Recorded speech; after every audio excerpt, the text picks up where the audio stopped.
Hello friends, welcome to Usha சமையல். இன்றைக்கி வந்து குதிரைவாளியில் உப்புமா பண்ண போகிறேன். இந்த கப் அளவுக்கு நான் குதிரைவாளி எடுத்து களைஞ்சிட்டு ஒரு அரை மணி நேரம் ஊற வச்சுருக்கேன்.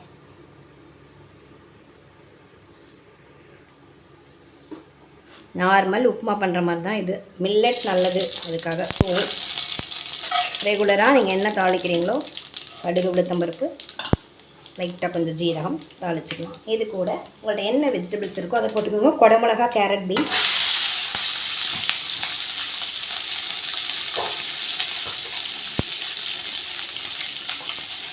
ஆனியன், தக்காளி, ஒரே ஒரு பச்சை மிளகா எனக்கு காரத்துக்கு போடும், இஞ்சி. இந்த காய் வதங்கிறதுக்கு தேவையான கொஞ்சம் உப்பு போட்டு ஃபியூ ட்ராப்ஸ் வாட்டர் சேர்த்து இந்த காயெல்லாம் வேகட்டும்.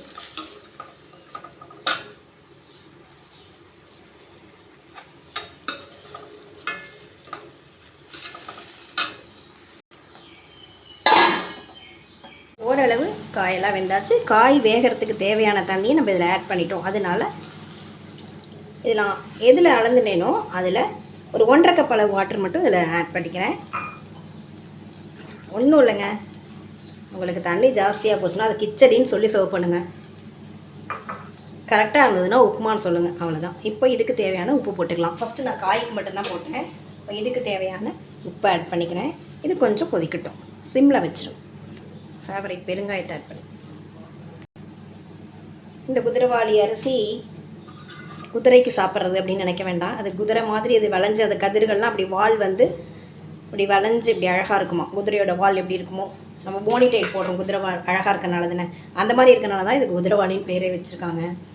இதுக்கு எப்பயும் போல் எல்லா விட்டமின் சத்துக்களும் இதில் நிறைஞ்சிருக்கு. கம்ப்ளீட் ப்ரோட்டீன் வேணும் அப்படின்னா கண்டிப்பாக நீங்கள் குதிரைவாளியை யோசிக்காமல் எடுத்துக்கலாம். மார்னிங்கில் ஜீரண சக்திக்கு ரொம்பவே யூஸ்ஃபுல்லாக இருக்கும். அது ஆல் ஏஜ் குரூப்ஸ் இது சாப்பிட்லாம். குழந்தைங்களும் பெரியவங்க வயசானவங்களாக இருந்தாலும் இதை சாப்பிட்லாம். ஜீரண சக்தி கண்டிப்பாக ஜீரணம் ஆகக்கூடிய ஒரு ஃபுட்டு தான் இது. குதிரைவாளி அரிசி இது சாதமாக வடித்து கூட நம்ம சாப்பிட்லாம். அந்த எப்படி பழைய சாதம் நீராகாரம் மாதிரி பண்ணுற அதுக்கும் ரொம்பவே இது பெஸ்ட்டாக இருக்கும். காலம்பரை இதை எடுத்து, அதாவது மார்னிங் ஃபுட் எடுத்துட்டோம்னா நமக்கு கம்ப்ளீட் இதில் உள்ள எல்லா விட்டமின்ஸும் நமக்கு ரொம்பவே ஏதுவாக இருக்கும். அப்புறம் உடம்புல வளரக்கூடிய இந்த கேன்சர் செல்லை கூட அழிக்கக்கூடிய சக்தி வந்து இந்த குதிரைவாளியில் இருக்கான்.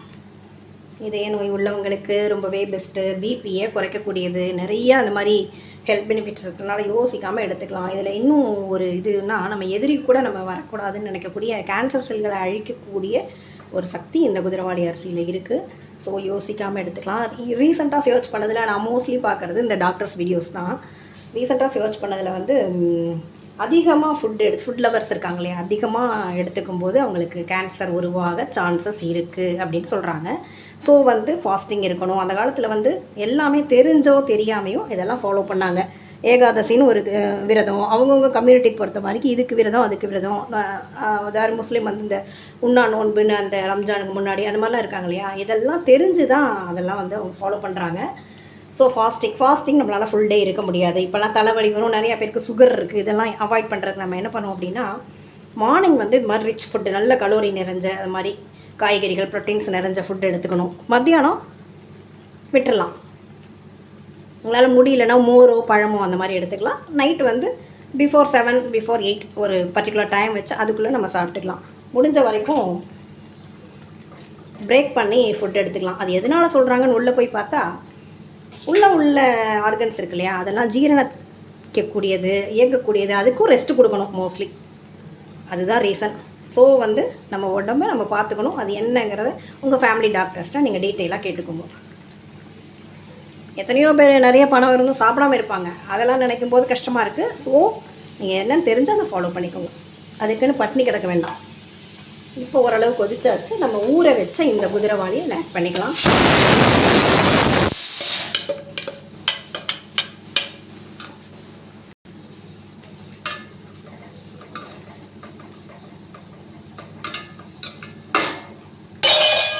ஓகே, இது வேகட்டும்.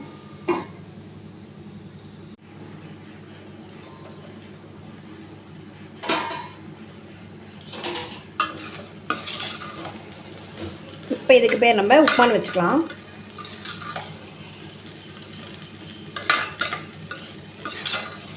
நல்லாவே வெந்தாச்சு. நான் செக் பண்ணிட்டேன். ஃபைனலாக கொத்தமல்லி.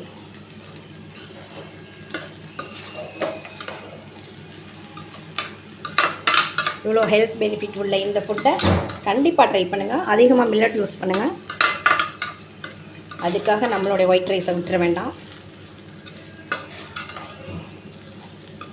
ஆரம்பம் இது, அதை மறக்கக்கூடாது. தேங்க்யூ வாட்சிங். Thank you friends.